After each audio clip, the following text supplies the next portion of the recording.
Minha alma encontrou finalmente onde pousar.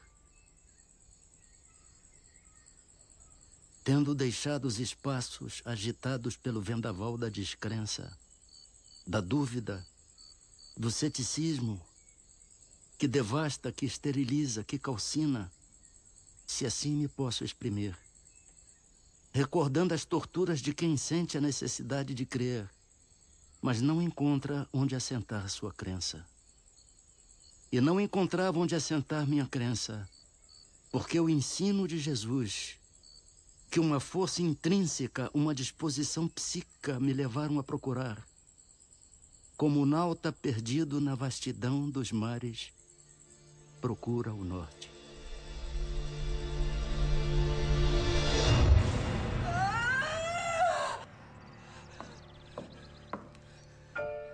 Vamos, dona Fabiana, só mais um pouco e a criança sairá. Força, minha filha, força!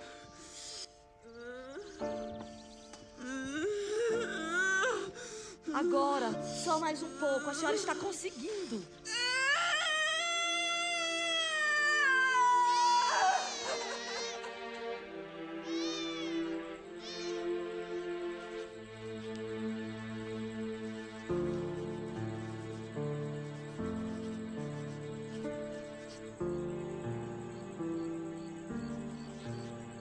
Nasci numa região quase inóspita no meio do sertão cearense. Um lugar onde a barbárie dos antigos conquistadores tornou-lo conhecido por Riacho do Sangue.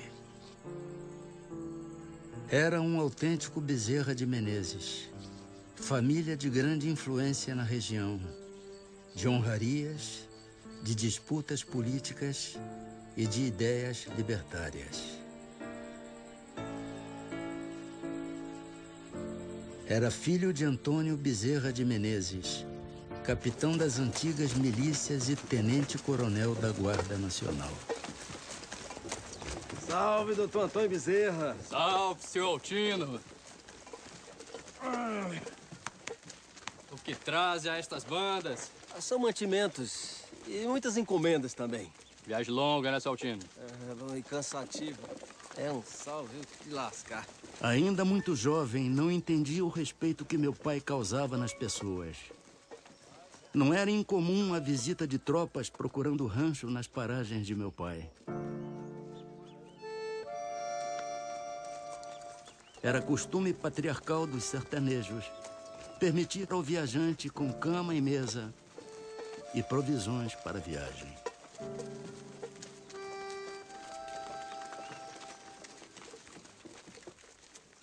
Trouxe o que lhe pediu, Altino? Mas é claro, né, seu Antônio? Ó, o menino Adolfo vai gostar disso. Muito bom. Adolfo, meu filho, corra! Corra, tem uma surpresa pra você.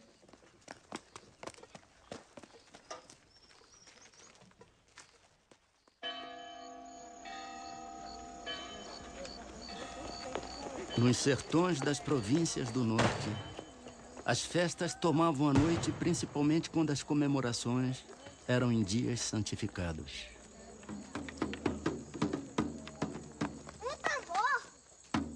Nasci e criei-me no seio de uma família tradicionalmente católica.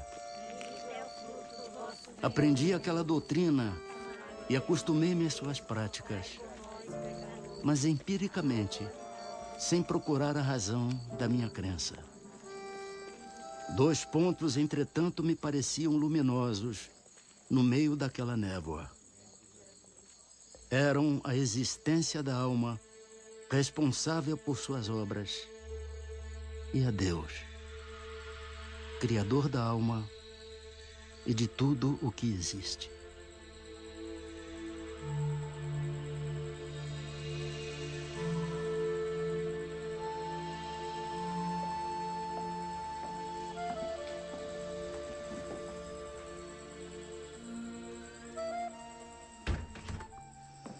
Doutor Leopoldino, o senhor sabe quanta alegria o senhor traz para essa casa com a sua visita e de sua esposa.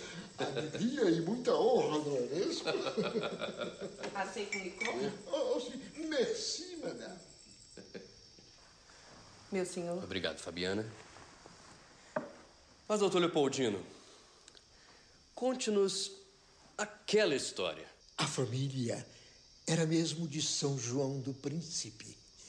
Uma família, sobretudo religiosa, que não se deitava antes de rezar o terço e não se levantava sem cantar o ofício de Nossa Senhora.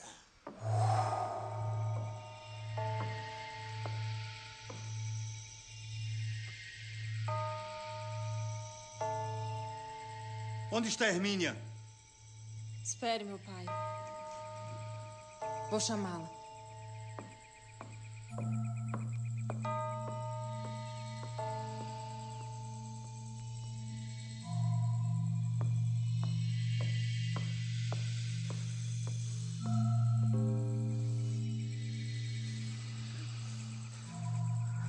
Hermínia, minha irmã. Vamos. Está na hora do terço. Nosso pai já a chama. Ninguém me diz o que fazer. Que o terço espere nas profundezas do inferno. Sai daqui! Surpreendidos os pais, principalmente por não ter acudido ao seu chamado, ela que era dócil e obediente, mandaram-lhe dizer novamente que só estavam esperando por ela. A resposta foi que podiam esperar quando quisessem, que ela não estava disposta a concorrer com ridículas práticas.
Quando voltou a si, estava livre do demônio.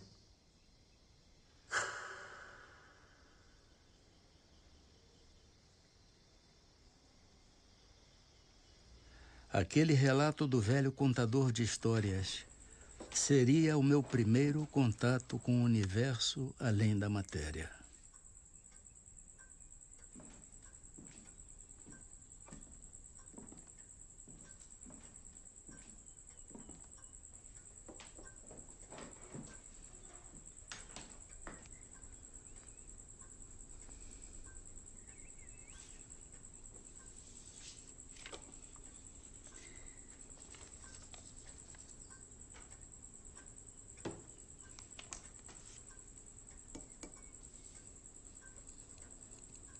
Por infortúnios e motivos políticos, tivemos que deixar o Riacho do Sangue em fuga.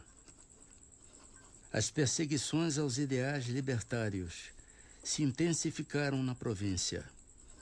Um aliado político e parente, Major Facundo, fora assassinado e meu pai corria risco de vida.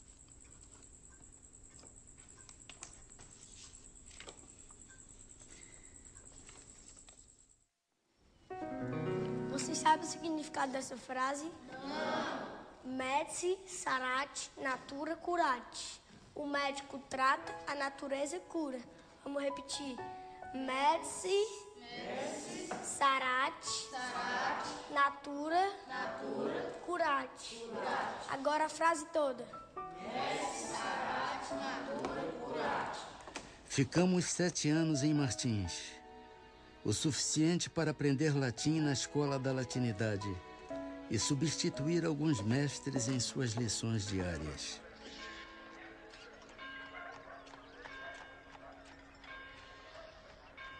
Retornamos ao Ceará após arrefecer os ânimos.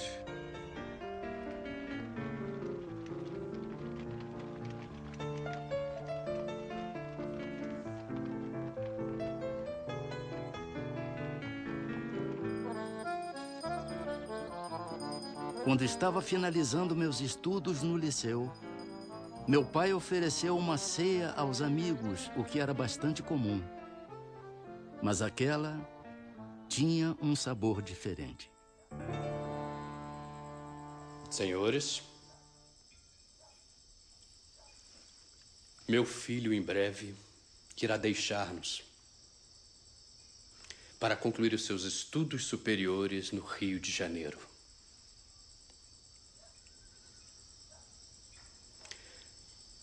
Quero, pois, aproveitar este momento solene e dizer-lhe, diante de meus amigos, uma palavra que me vem do coração.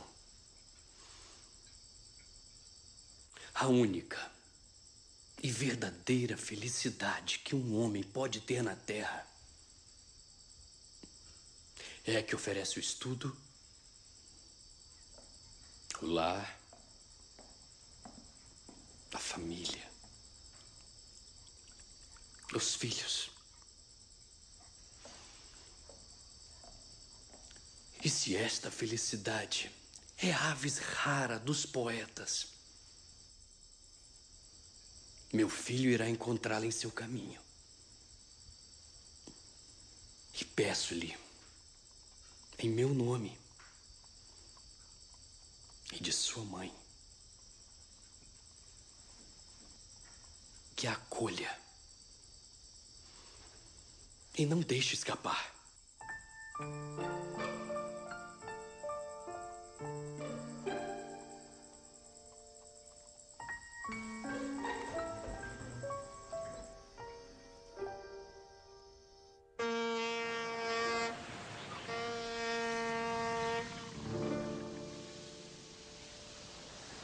Alguns dias de viagem, fui despertado do sono letárgico em que estava mergulhado.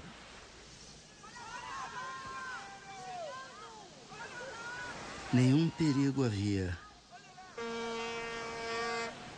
Eram os passageiros que se acotovelavam para melhor verem o gigante de pedra que guarda a entrada da primeira baía do mundo.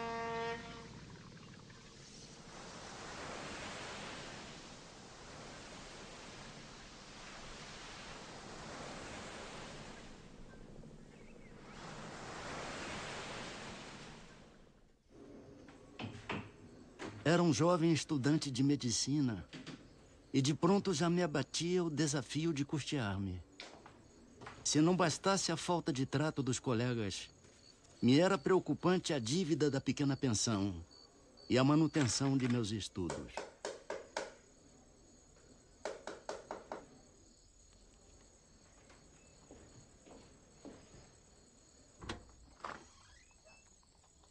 Senhor, o que deseja? O senhor é Bezerra de Menezes, professor de aulas particulares. Sou. É que estou muito necessitado de aulas de matemática. Já há muito tempo não estudo matemática. Não sei se teria condições de lhe dar essa aula. Mas é que estou realmente necessitado. Eu preciso muito da sua ajuda.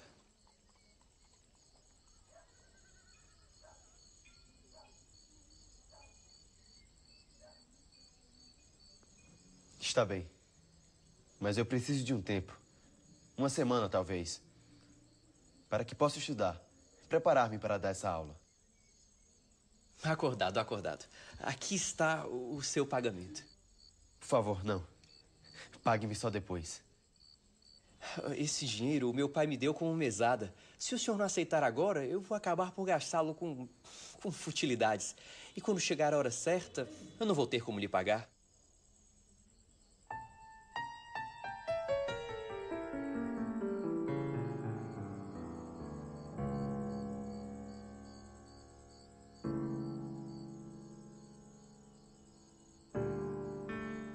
Está bem. Muito obrigado. Aquele dinheiro era suficiente. As necessidades mais urgentes. Mas o aluno nunca aparecera a uma única lição.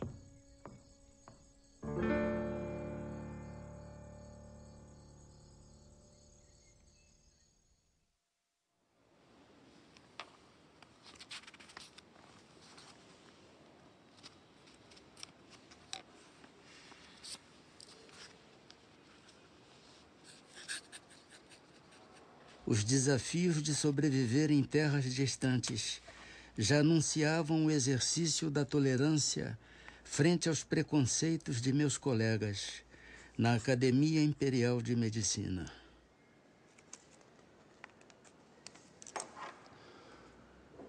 Do tupi, maracuia. Fruto que se serve ou alimento na cuia. Produzido pelas plantas do gênero Passiflora, da família das Passifloraceae. Angiosperma da ordem Malpighiales, divisão Magnoliófita, classe Magnoliópsida. Poderoso tonificante, anticonceptivo, calmante, hipnótico, hipotensor, refrescante antiespasmódico, antifebril, sedativo e sonífero.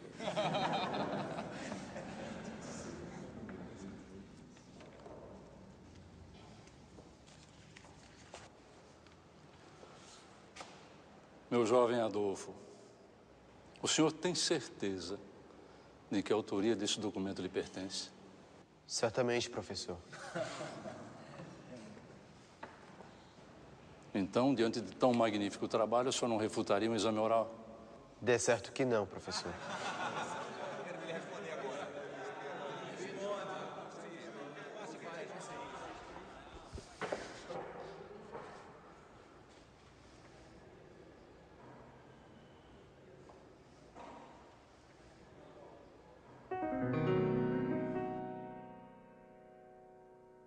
Aquela arguição durou cerca de 1 hora.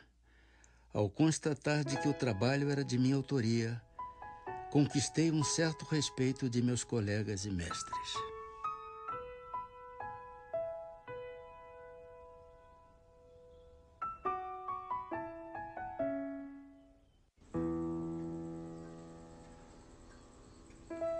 Tive a conclusão de meus estudos com uma tese sobre cancro, onde a defendi na presença do imperador. Após doutorar-me, já tomava posse como membro da Academia Imperial de Medicina e logo era um cirurgião-tenente, assistente do renomado cirurgião-mor, professor e amigo, Manuel Feliciano Pereira de Carvalho.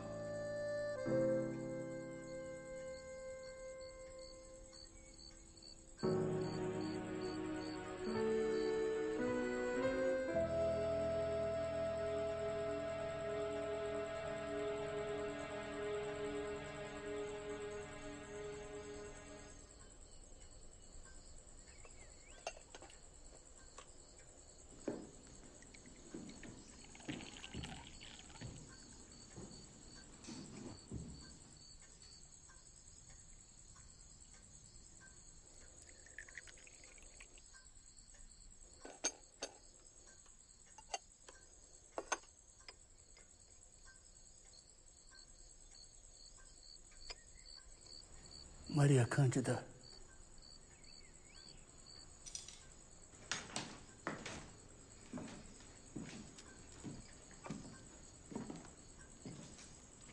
Maria Cândida. Creio, Adolfo, que devas aceitar o convite à vida pública. Não temas em trabalhar pelas causas nobres e humanitárias. Serás um excelente deputado-geral.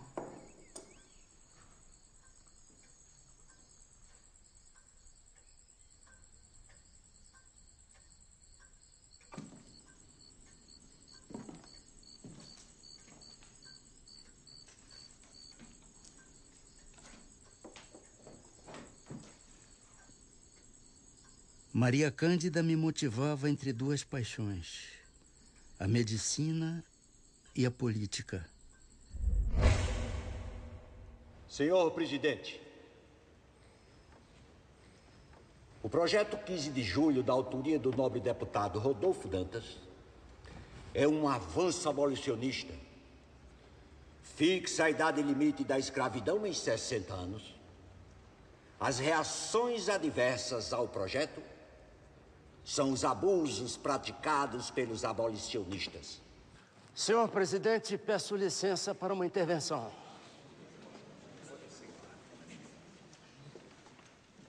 Vossa Excelência sabe perfeitamente que um movimento que levava de forma acelerada a efetivar-se a abolição neste país foi bruscamente interrompido pelo projeto do dia 15 de julho. Não em Campos. Eu tenho a impressão que o nobre deputado pelo 6º Distrito veio a esta tribuna mais como representante de sua localidade do que mesmo para refutar as minhas proposições, que representam a mais pura verdade. Os fazendeiros de Campos, e eu dou testemunho, querem, como disse o nobre deputado, desenvolver as suas indústrias. Mas tem-se visto homens cultos, de elevada posição social mesmo, desconhecerem os princípios mais humanitários. E os abolicionistas querem e devem conter os desmandos destes homens, mas o fazem dentro dos princípios e dos limites determinados pelas leis deste país. Esses homens, senhor presidente, são capazes de cometer as maiores barbaridades contra escravos que são seus semelhantes. E o nobre deputado aqui disse e aqui qualificou que esses atos não passam de abusos de abolicionistas. Mas um abuso não justifica outro. Punam-se ambos. Me perdoe, nobre deputado, mas o que se vê é que esses bárbaros que se viciam, eu diria mesmo com furor ferino, os seus escravos, os seus irmãos, os seus semelhantes, até hoje não foram condenados pela lei. Vossa Excelência, pode apontar-me um fato de um abolicionista processado por violência contra a propriedade servil ser condenado? Não vai encontrar nenhum. Realmente, nobre deputado, eu não apresento um só, porque já que os senhores que torturam, barbarizam, se viciam os escravos que são seus semelhantes e não sofrem qualquer tipo de repressão, por que os abolicionistas deveriam ser punidos por salvarem vidas? Eu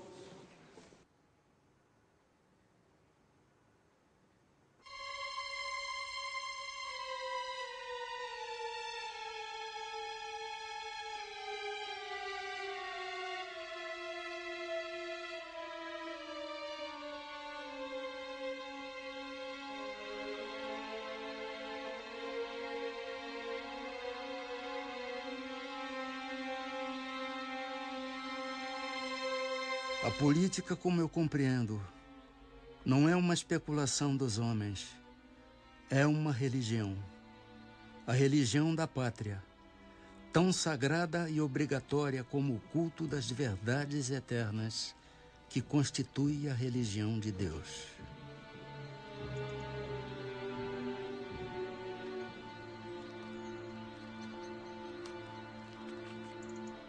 Vossa Excelência? Vossa Excelência?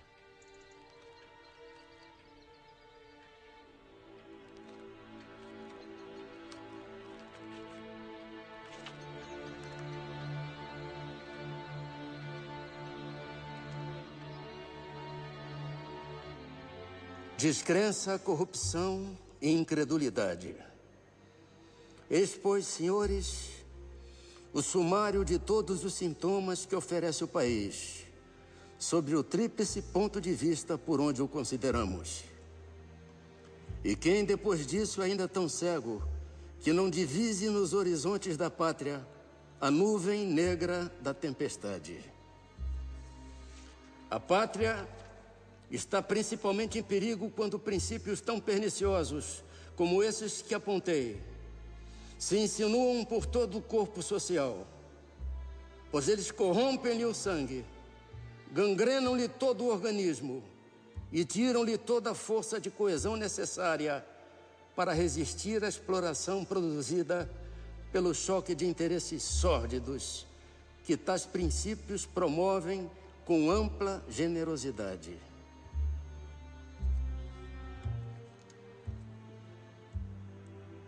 Senhores, a sociedade brasileira está gravemente enferma. As extremidades estão frias e o coração não tarda.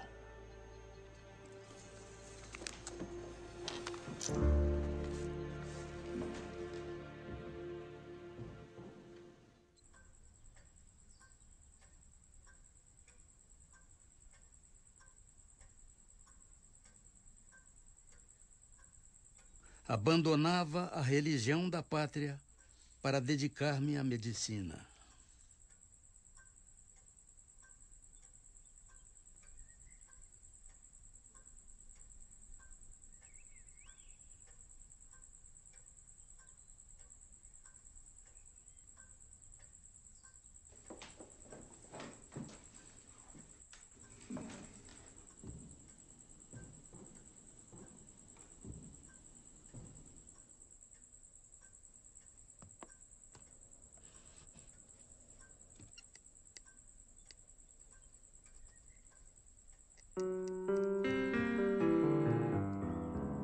O amor, meu amigo, o amor é uma chispa da luz eterna que penetra nossa alma e nela grava o cunho das coisas imperecíveis. Pode o que amou não ter possuído a pessoa amada e, por exigência da natureza, afeiçoar-se a outra. Amor, porém, nunca mais sentirá. Se de fato amou da primeira vez, se não tomou por amor um sentimento transitório.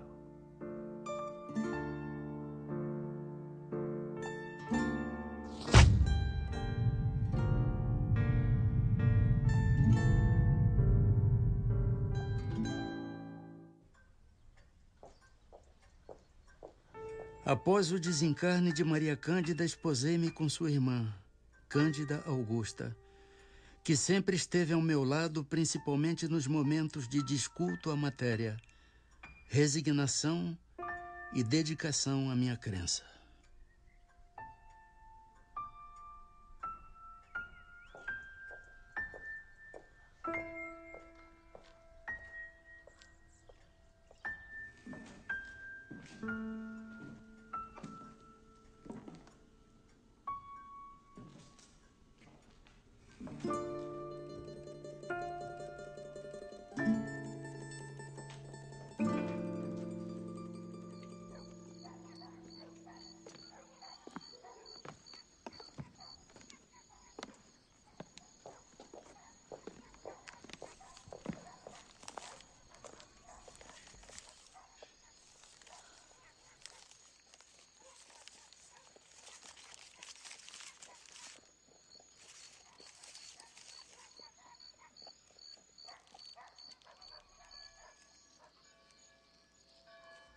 Era um presente de um colega.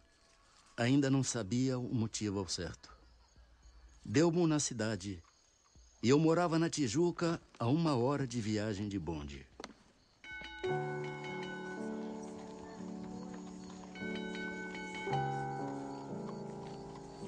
Não tendo distração para a longa e cansativa viagem, disse comigo: ora, Deus, não hei de ir para o inferno por ler isto. Abri o livro e prendi-me a ele como acontecera com a Bíblia.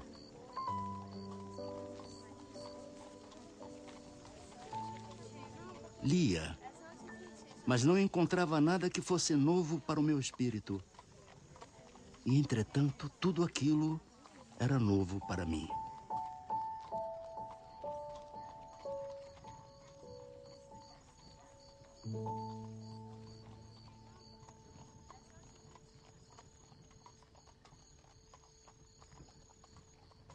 Se não bastasse a afinidade com o Livro dos Espíritos, a experiência com o médium João Gonçalves foi a certeza de meu desígnio. A crise de dispepsia que me abatia há 5 anos de tratamentos alopáticos fez com que aceitasse, ainda que desconfiado, a orientação do meu amigo Mário Lacerda. Fora Mário o encarregado à primeira consulta mediúnica.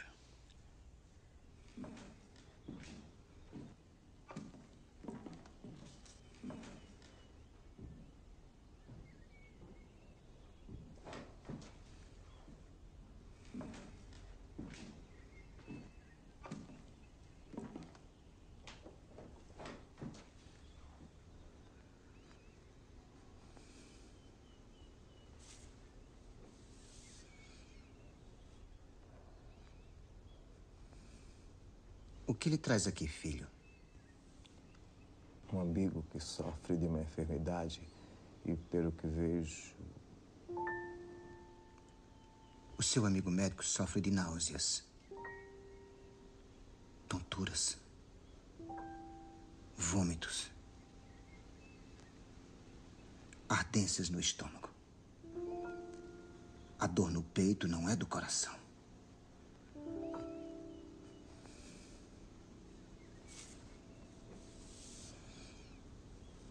Entregue-lhe este remédio. Peça-lhe para diluí-lo em água.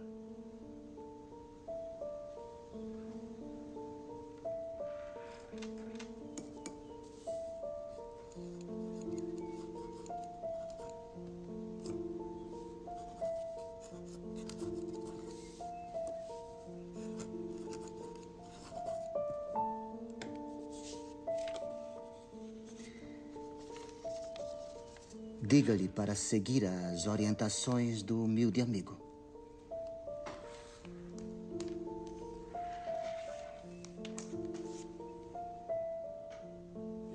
Nada me impressionou ver um homem sem conhecimentos científicos e até sem instrução regular discorrer com proficiência anatômica e fisiológica sem claudicar, como bem poucos médicos o podem fazer.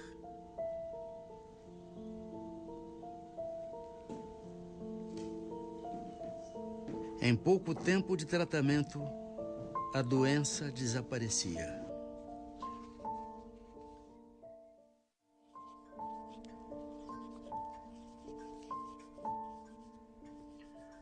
Recordo-me o que seria um dia decisivo. Influência física nenhuma senti. Mas moralmente já me tornara outro homem.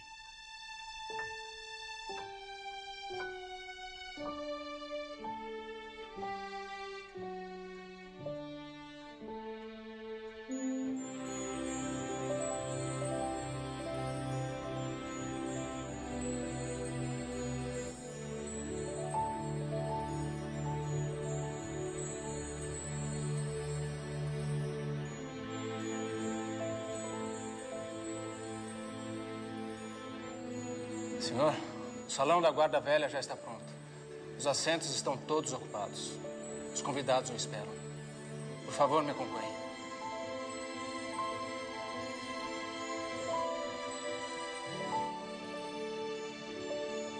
Com licença, senhor.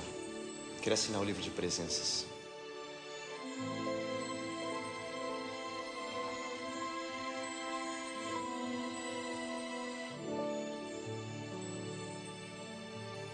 Que os bons espíritos o acompanhem, Senhor.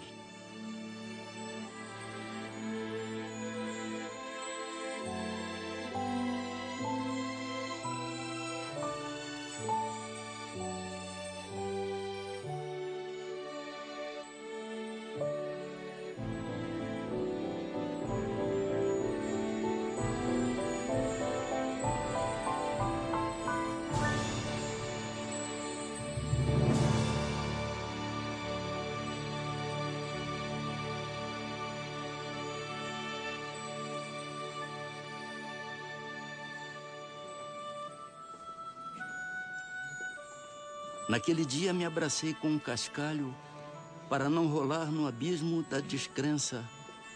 E como aquela mão me impeliu para ele, quebrou a meus olhos e me fez patente o brilhante nele contido.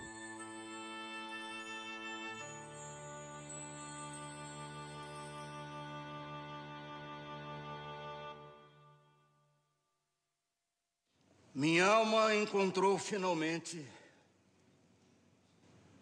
onde pousar. Posso dizer o meu credo espírita com o apoio de minha consciência e não por imposição de uma autoridade que me queira impor a fé.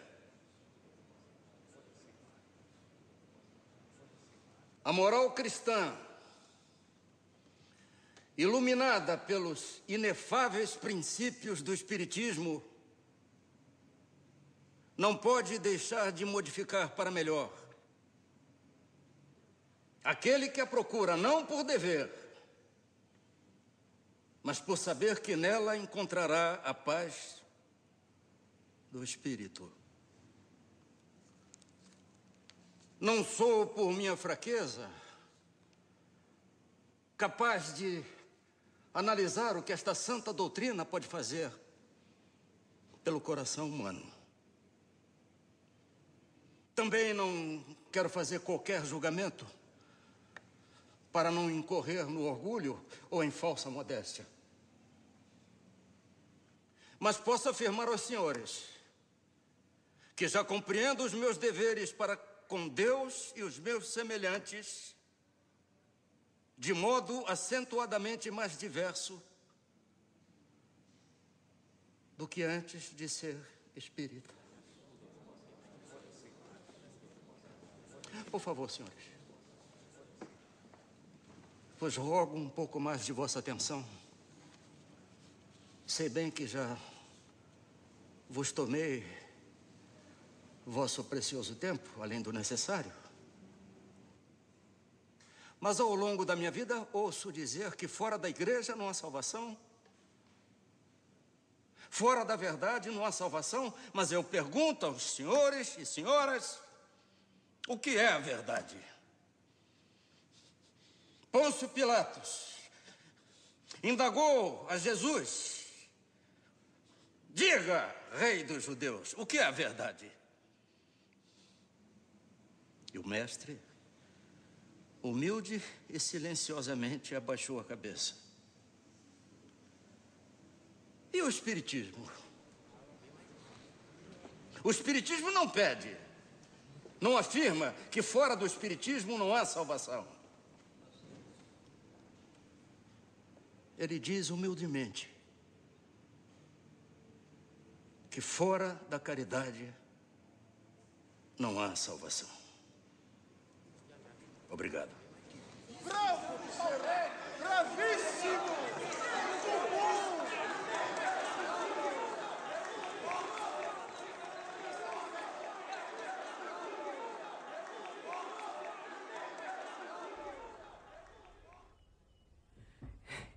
Não sei como ele vai receber essa notícia. Preocupado com o coração dele.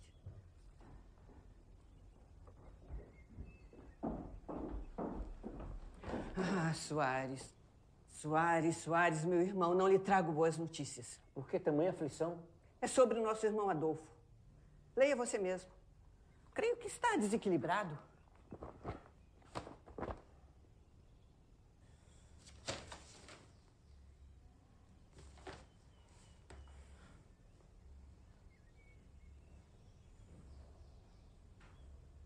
Está louco?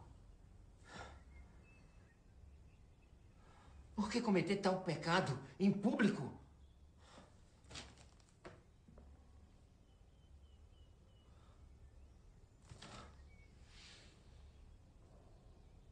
Adolfo expõe o nome de nossa família à ridicularização pública através de forças demoníacas. Mas o que houve, Soares? Meu irmão, Adolfo, adotou a religião dos demônios em discurso público. Religião dos demônios? O espiritismo, uma religião de fantasmas, de pessoas falecidas. Religião de fanáticos que afastam os homens da pura e verdadeira religião. Espiritismo. A religião em que as pessoas se comunicam com os mortos? É. Eu sinto o cheiro de enxofre das palavras dele. Meu Deus, só pode estar possuído. Precisamos buscar o auxílio da Igreja Católica para exorcizá-lo. Religião do politeísmo, religião dos demônios. Que Jesus Cristo expulsou. Religião de Pitágoras. Buscam a pluralidade da existência como boa nova para atrair noviços.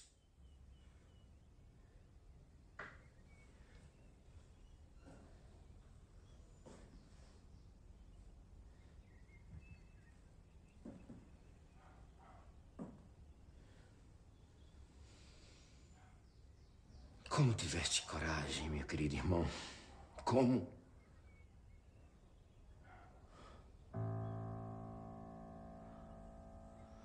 Devo comunicá-lo o exprobo de nossa família.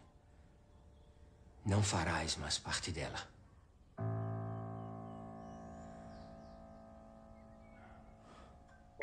Devo dizer-lhe, estimado irmão, que colocaste o nome de nossa família à execração pública.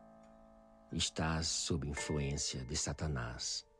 Não creis mais em Deus Pai Todo-Poderoso, Criador do céu e da terra, na Santíssima Trindade, na comunhão dos santos, na ressurreição da carne, na vida eterna, no Santo Papa, na Igreja Católica Apostólica Romana.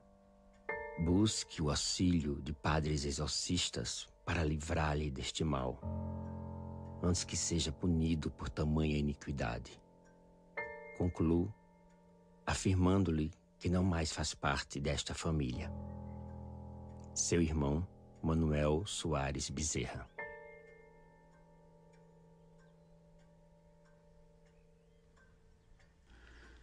Dentre as reações adversas à minha escolha ao espiritismo,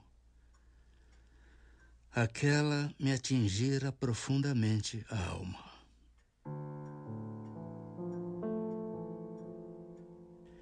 Em resposta aos impropérios, escrevi-lhe uma extensa carta que me vinha do coração. Creio em Deus Pai Todo-Poderoso, Criador do céu e da terra. Creio em Jesus Cristo, seu dileto Filho, nosso Senhor e Redentor. Creio que a Igreja foi instituída por Ele para ensinar sua santa doutrina e que é assistida pelo Espírito Santo nesse santíssimo mistério. Creio na comunhão dos santos, na ressurreição da carne, na vida eterna. Não creio na lenda dos anjos decaídos, porque crer nisso valeria por negar a onipotência e a onisciência do Senhor. Não creio que o mal possa vencer o bem, eternizando-se como este no reino de Satanás. Não creio que o espírito criado pelo Senhor possa fazer-lhe frente, resistir-lhe e destruir-lhe os planos, e nem que o Senhor permita isso, servindo-se do rebelde para castigar o rebelde. Porque, nesse caso, Deus não criou o homem para o bem e para a felicidade. Não creio nas penas eternas, porque Deus é Pai. Não creio na infalibilidade do Papa, porque assim teríamos um Deus no céu e outro na terra. E a comunhão dos santos significa para mim a comunhão dos espíritos. Eis o meu credo e digo-lhe que tenho fé viva e esperançosa.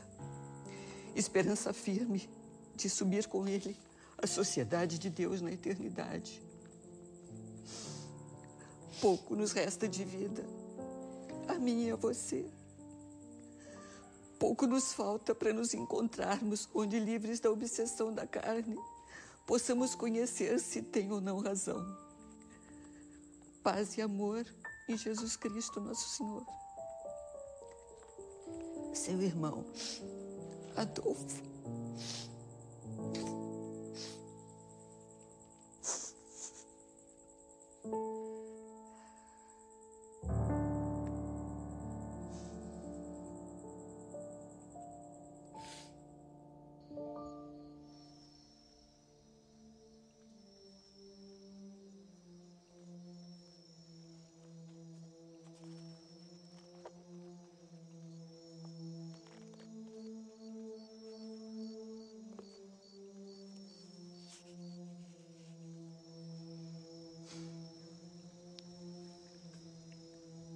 Amai os vossos inimigos. Agradecemos a todos os bons espíritos de luzes que quiseram se comunicar conosco e lhes pedimos nos ajudar para que possamos desenvolver e orientar a todos através das instruções que nos deram e que possamos, ao final desta reunião, cada um de nós sair cada vez mais fortalecido na prática do bem e do amor ao próximo. Desejamos também, ao mesmo tempo, que essas instruções sejam proveitosas para os espíritos sofredores, ignorantes, viciosos, que também pediram para assistir à nossa reunião e aos quais rogamos a Deus toda a sua misericórdia. Graças a Deus.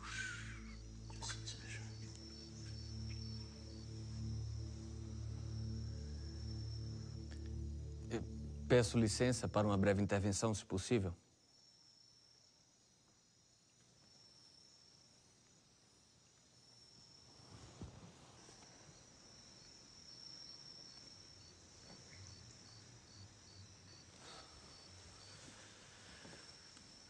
Bezerra, continuo ateu.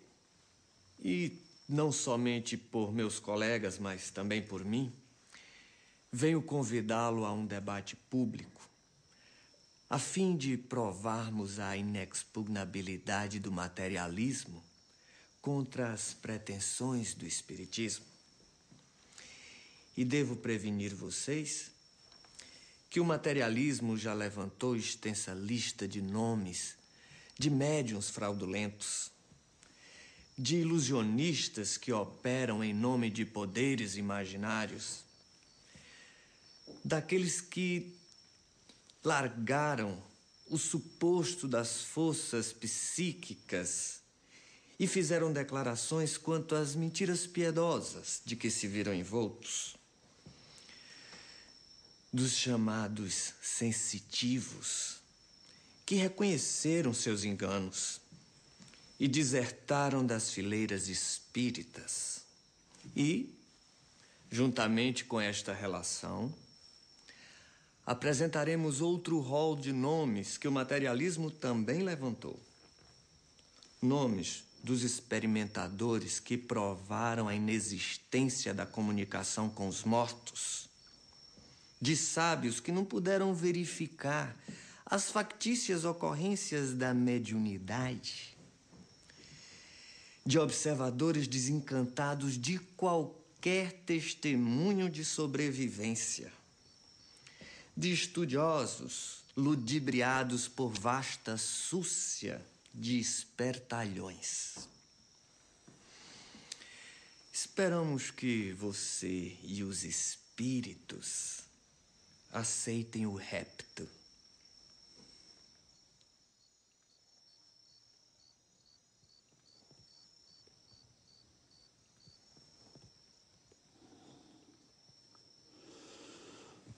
Sim, meu irmão. Se é que posso chamá-lo, meu irmão. Aceitamos o desafio, desde que o irmão traga para o debate um infortunado que o materialismo tenha soerguido moralmente no mundo, um malfeitor a quem a dignidade humana tenha sido devolvida, um infeliz a quem o materialismo tenha restituído o riso, a alegria de viver. Os desesperados da alma, a quem tenha sido restituído a paz do coração. E aqueles que sem rumo, sem bússola na vida, que foram arrancados das portas do inferno pelo materialismo. Acontece isso, irmão. E aqueles nossos mais queridos irmãos, cuja morte arrebatou seus seres mais queridos, e que, enregelados na dor, será que o materialismo acenou para eles com esperança? E as viúvas, órfãos, será que o materialismo apontou para eles a esperança também, para que não desfalecessem de dor, de desespero ante as cinzas do túmulo? Aquele que não perdoa foi ensinado pelo materialismo a perdoar? E os nossos semelhantes, que vieram do berço cegos, mudos, paralíticos, deformados, será que o materialismo ensinou a eles a serenidade, a resignação, para que enfrentassem com paciência, com compreensão, com justiça, o quinhão de lágrimas que a eles a vida reservou? Ah, amigo, se você conhecesse a lei de causa e efeito, a lei de reencarnação, e eu lhe pergunto ainda, o suicida, aquele que tem essa ideia fixa na mente, o materialismo teria tirado de sua cabeça este ato que é considerado o crime mais afrontoso ao Criador?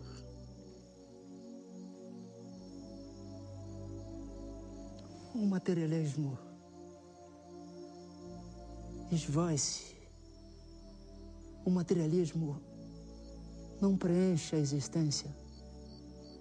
O que fica é um vazio existencial. O que fica é um vazio espiritual. Traga, meu irmão, um só ser desventurado que o materialismo tenha tirado do cipó de sofrimentos neste planeta de expiação. E nós, espíritas, aceitaremos o repto.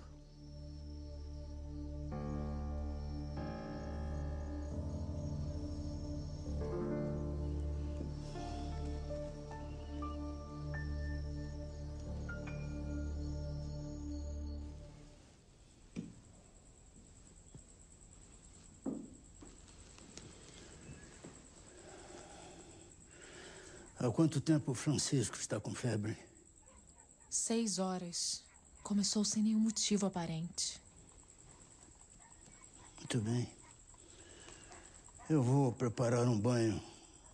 A febre vai ceder. Não. Fique com o Francisco. Eu atendo.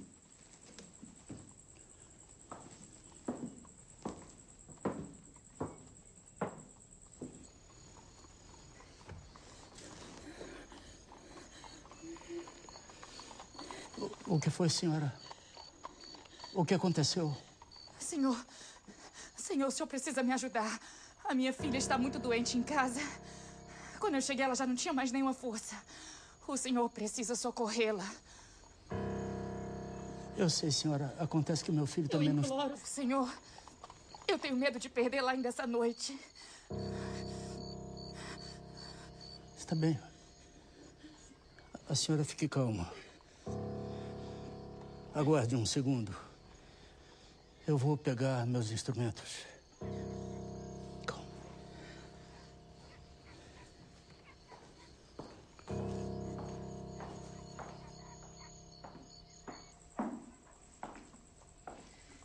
Quem era, Adolfo?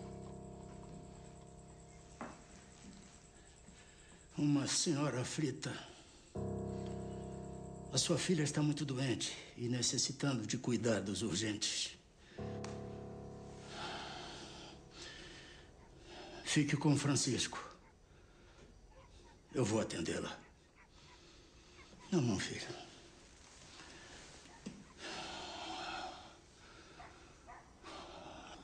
Senhor, em vossas mãos, deixo meu filho. Que assim seja.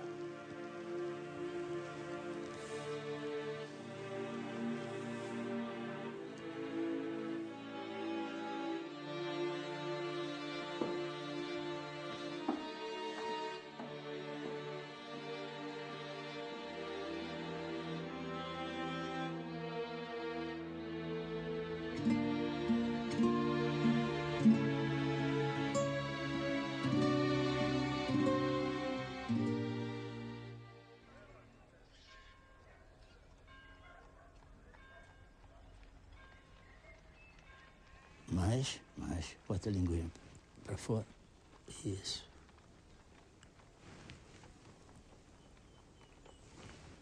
Está bom. Está bem. Pode vestir a criança, senhora.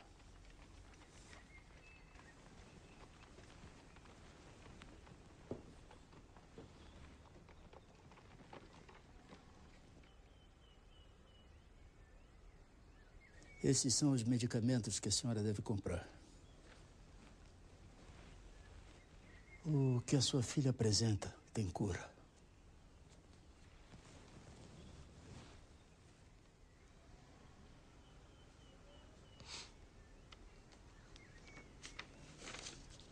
Me perdoa, doutor. Mas eu não tenho um centavo de réis para comprar o medicamento.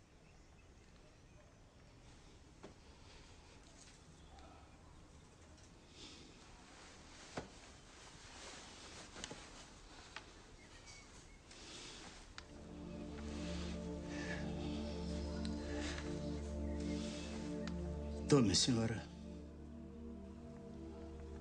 Isto lhe será mais útil. Eu não posso aceitar. Não posso. O seu anel de formatura. Ele não terá a menor utilidade para mim, senhora. Se eu não puder exercer o meu ofício em toda a plenitude, por favor.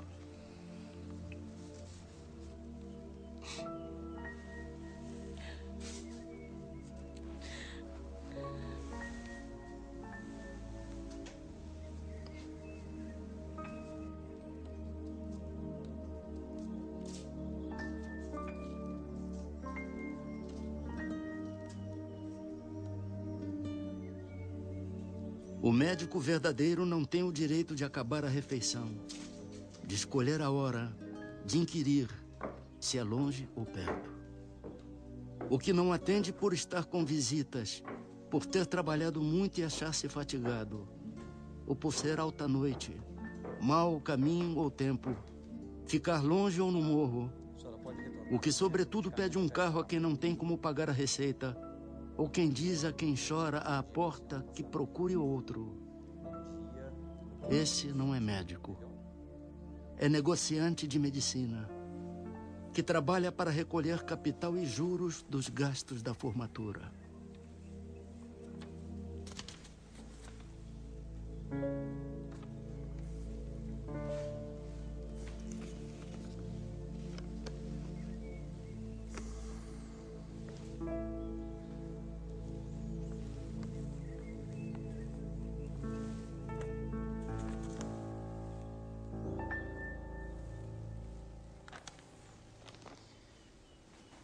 Nós já temos inúmeras dívidas do Dr. Bezerra de Menezes. A senhora tem como pagar o medicamento?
Procurei sem descanso arrancar de mim os maus instintos naturais e substituí-los pelas virtudes cristãs.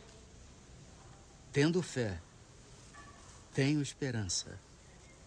E quanto à caridade, procuro tê-la o mais que me é possível.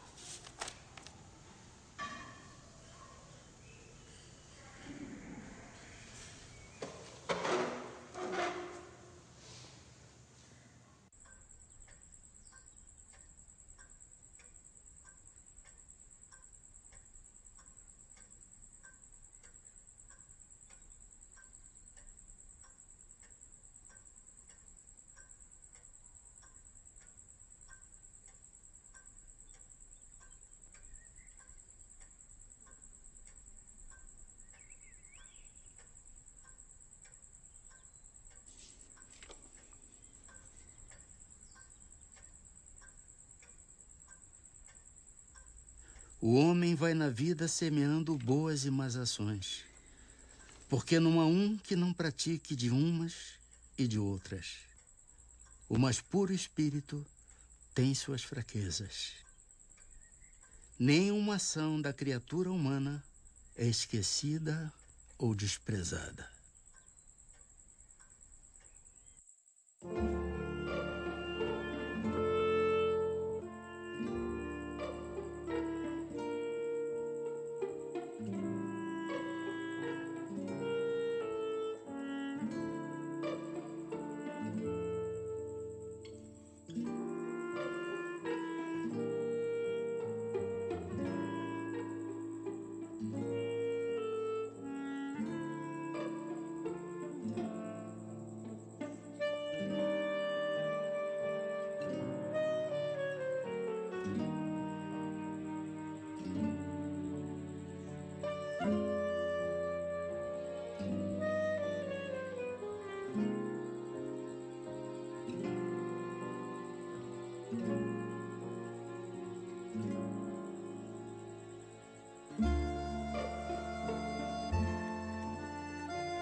Amemo-nos uns aos outros, segundo a palavra do Mestre que nos reúne, sem desarmonia, sem discussões ruinosas, sem desinteligências destrutivas, sem perda de tempo nos comentários vagos e inoportunos, amparando-nos reciprocamente pelo trabalho, pela tolerância salvadora, pela fé viva e imperecível. Recordemos as palavras do Código Divino para vivê-las na acústica de nossa alma, seguindo o Senhor em sua exemplificação de sacrifício, de solidariedade e de amor. Eu sou o caminho, a verdade e a vida. Ninguém irá até o Pai, senão por mim.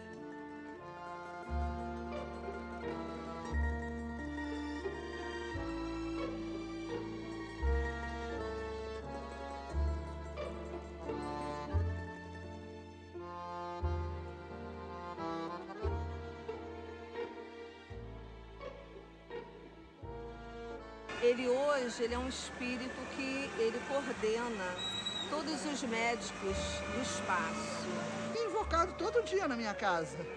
Nós todo dia pedimos que ele dê uma assistência espiritual, que ele fique próximo, estenda as suas mãos, a fim de que a gente consiga, seja merecedor de receber a graça. Eu perdi uma vista. E nem parece. Então, nessa operação eu pedi não só o Bezerra de Menezes, como a outros médicos do espaço, que orientassem os médicos que estavam me operando. A humildade, a caridade, são o maior exemplo do Dr. Bezerra de Menezes. Foi um médico, mas fazia muita caridade, ajudava muitas pessoas, entendeu? São um dos maiores exemplos dele, a caridade, a humildade que ele tinha no coração. Quando eu me lembro que o Dr. Bezerra nasceu em 1831, e conseguiu o que ele conseguiu, por que a gente vai fazer um pouco mais de esforço para também conseguir ser uma pessoa melhor? Para mim, Bezerra de Menezes, se fosse ele católico, ele era santo já. Como era espírita, ele é um trabalhador do Cristo em benefício das pessoas carentes, em benefício de todos nós. Bezerra de Menezes é uma luz. Depois de Jesus, só Bezerra de Menezes, porque respeitando a Deus, porque o que ele fez, nenhum outro homem fez aqui. Pelo menos no Ceará, no Brasil. Porque do século passado, nascer aqui, se formar, ser o médico dos pobres, renunciar a tudo e aceitar a doutrina espírita, e divulgou a união, o amor pelo seu semelhante, concluindo as palavras de Jesus. Amai-vos os outros como eu vos amei. Ele amou tanto que não ficou com nada da terra, mas ficou com tudo do céu.